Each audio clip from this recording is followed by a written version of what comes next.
Buenas noches con todos. Mi nombre es Víctor Paul Sánchez Paredes, médico residente de segundo año de otorrinolaringología de la Clínica Internacional por la Universidad Nacional Mayor de San Marcos. El día de hoy voy a exponer lo que es manejo de epístasis.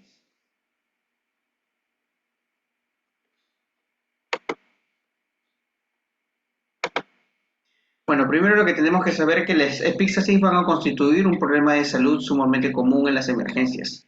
Epístasis se llama a toda hemorragia que sale a través de las fosas nasales. Las epístasis con frecuencia pueden ser unilaterales, pueden salir por una fosa nasal, ya sea derecha o izquierda. La mayor cantidad de casos se dan por epístasis de las regiones nasales anteriores, pero también pueden presentarse sangrados en la región nasofaringes, estos pacientes que nos refieren que están tragando sangre, que probablemente sean de epístasis posteriores.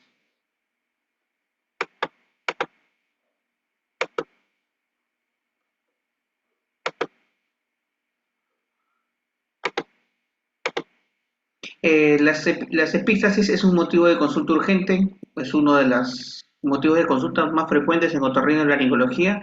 Esta se puede presentar a cualquier edad, con mayor frecuencia se presenta en niños y en mayores de edad, en pacientes ancianos.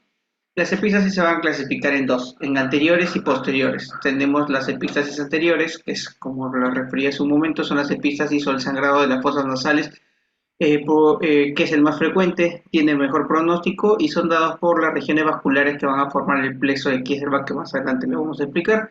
Y tenemos las epístasis posteriores, que son el sangrado que se va a dirigir por la región de la faringe, por las juanas, es un control más problemático, y esto es dado por un conglomerado de vasos en la región posterior que van a formar el plexo de Woodruff. Como les explicaba, las epístasis anteriores, como podemos ver en la figura, es un conglomerado de arterias que van a formar lo que es el plexo de Kieselbach, donde vamos a entender a la arteria etmoidal anterior, a la arteria etmoidal posterior, a la arteria espenopalatina, la arteria palatina mayor y la rama septal de la arteria superior.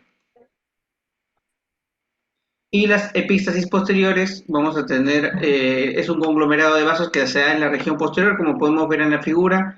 La hemorragia probablemente se vaya hacia la región posterior, un sangrado hacia la garganta, que los pacientes lo refieren como si estuvieran tragando sangre. Tenemos a la arteria espenopalatina y a la arteria palatina mayor que van a formar el plexo de Woodruff. Van a existir múltiples causas por las cuales un paciente puede llegar a nuestra consulta por epístasis o la emergencia. La más frecuente es por trauma directo. Los pacientes por eso se presentan más frecuentemente en niños y en ancianos porque al hurgarse con los mismos dedos o introducir objetos por las fosas nasales pueden producir sangrado. También por el uso de medicamentos tópicos, uso de corticosteroides o antihistamínicos en pacientes que tienen tratamiento por antecedentes de rinitis alérgica, el uso de drogas, pacientes que consumen cocaínas o la presencia de cuerpos extraños dentro de las fosas nasales. Una de las causas frecuentes también es pacientes jóvenes que han tenido trauma o golpes con objeto contundente o por peleas.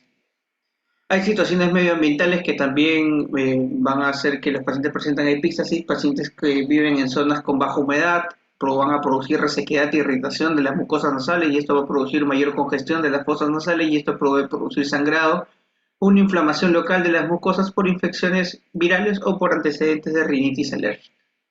Otras condiciones sistémicas son pacientes con antecedentes de coagulopatías, uso de anticoagulantes, pacientes con neoplasias hematológicas, pacientes con leucemias, pacientes con hipertensión arterial no controlada. Uno de los síntomas puede presentar por vasodilatación de las arterias, epístasis. Y en pacientes que puedan tener tumor, ya sean neoplasias, pólipos y fibroangiomas, que son tumores vascularizados, ¿no? Para manejar a los pacientes que llegan con epístasis, lo más importante es tener una adecuada valoración clínica y que el personal de salud deba tener el equipo de protección adecuada para atender a estos pacientes, ya que va a tener contacto con sangre, ¿no?, del paciente. El abordaje inicial, lo primero es que se tiene que tranquilizar al paciente. Como sabemos, por el gran conglomerado de vasos sanguíneos que tenemos en las fosas nasales, la cantidad de sangre que va a salir por las fosas nasales es abundante, entonces hay que tranquilizar al paciente, un control hemodinámico y valoración de la vía aérea, tomar las funciones vitales, cómo se encuentra el pulso, la respiración, la presión arterial. Después de eso, buscar datos de inestabilidad hemodinámica, síncope, palidez, diaforesis. Luego de estabilizar al paciente, hacerle una buena historia clínica, una buena anamnesis, hacerle la pregunta al paciente desde cuándo está sangrando, cuándo ha sido la última vez que ha sangrado antes de este episodio, cuánto es el volumen de sangrado, lo puede referir con una taza, dos tazas, tres tazas, y en cuánta frecuencia, cada cuánto tiempo está presentando el sangrado, ¿no? Eso es muy importante para poder determinar las causas. Al examen físico se va a utilizar, por ejemplo, nosotros, yo que soy otorrinolaringólogo, utilizamos una rinoscopía anterior, como podemos ver en la figura, para identificar la fuente de sangrado. Con este examen vamos a determinar si el sangrado proviene de la región anterior o la región posterior de las fosas nasales, para poder darle un mejor tratamiento. El manejo inicial de las epístasis, lo que tenemos que tener en cuenta es realizar una compresión nasal al nivel del tercio inferior de las fosas nasales por 15 minutos como tratamiento de primera línea, como podemos ver en la figura. La primera imagen nos dice, ¿no?, cuál es lo primero que debemos hacer, ¿no? Comprimir las fosas nasales con la cabeza hacia abajo, nunca con la cabeza hacia atrás, porque esto produce que nos traguemos la sangre y esto nos va a producir irritabilidad a nivel abdominal y nos puede llevar a náuseas y vómitos. Otra medida que podemos tomar es con un algodón, lo podemos empapar con agua oxigenada o adrenalina si es que tenemos, y con esto colocarlo en las fosas nasales y realizar presión externa. Luego de 10 a 15 minutos retirar el algodón. Si aún continúa sangrado, podemos realizarlo por una segunda vez el mismo proceso. Si el paciente continúa con sangrado, se puede utilizar vasoconstrictores tópicos o cauterización, y si no se logra identificar el tipo de sangrado, se va a proceder a realizar un taponamiento anterior. ¿Qué medicamentos vasoconstrictores tenemos o conocemos? La oximetazolina, que es un agonista selectivo del receptor adrenérgico alfa 1 y un agonista parcial del receptor adrenérgico alfa 2, el cual va a lograr en un 65% de casos contener la epístasis. Otro tipo de medicamento vasoconstrictor que tenemos es la epinefrina tópica y el ácido tranexámico. ¿Qué se refiere? No es que vamos a ponerle epinefrina o ácido tranexámico por vía endovenosa, sino vamos a utilizar la epinefrina y el ácido tranexámico sumergido en algodón, y ese algodón se lo vamos a colocar en las fosas nasales para que nos ayude a detener la epístasis. La cauterización se va a realizar una vez que se haya identificado. Tú haces al paciente, lo evalúas, le haces una rinoscopía anterior, ubicas el sitio de sangrado y vas a realizar una cauterización. Se puede realizar mediante productos químicos, nitrato de plata o con electrocauterio. Como podemos ver aquí en la figura, se ha identificado a través de la rinoscopía dónde es el sangrado de la región anterior, es una epístasis anterior, como podemos ver acá que nos señala, está el plexo de Kieselbach. Entonces, con nitrato de plata se realiza la cauterización. Tener en cuenta que si un paciente presenta epístasis bilateral, o sea, que tiene sangrado por ambas fosas nasales, y podemos identificar el vaso en ambas fosas nasales, no se realiza la cauterización en ambas fosas nasales por el riesgo de perforación del tabique septal. Si a pesar de realizar la cauterización o utilizar las medidas iniciales que se han explicado, el paciente continúa con sangrado, lo que se va a tener que hacer es un taponamiento anterior.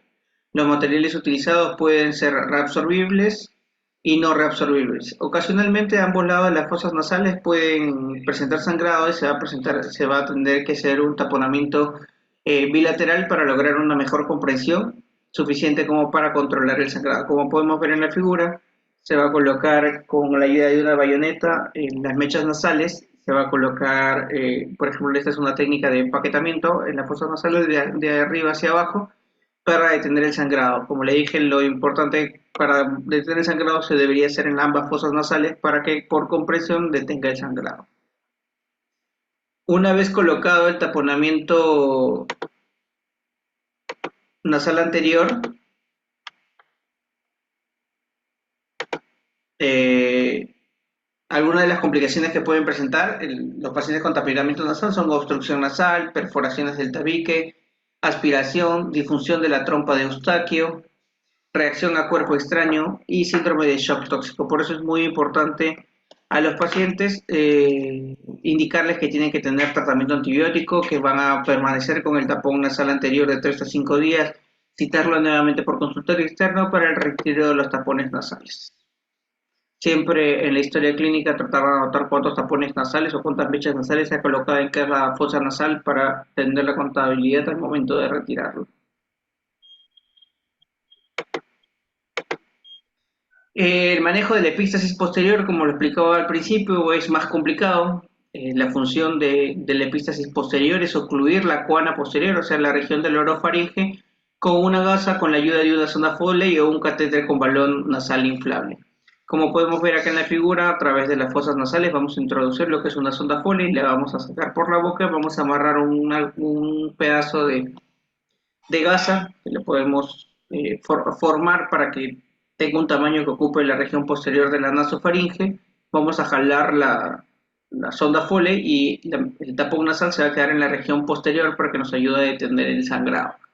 Luego vamos a empaquetar, como pueden ver acá en la figura, vamos a empaquetar las fosas nasales con un taponamiento anterior. Entonces, cuando hay una epístasis posterior, se va a hacer las dos, ¿no?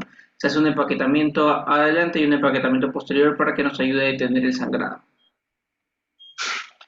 Otra que podemos utilizar es la sonda balonada, ¿no? Como podemos ver acá en la figura, en la sonda balonada se usa una sonda con uno o dos balones inflables. La sonda se introduce a través de la fosa nasal, el fondo de la misma, inflando con suero fisiológico. Primero el balón posterior, como podemos ver acá, que se va a introducir de 8 centímetros, dando la sonda hacia adelante, quedando situada en el coágulo.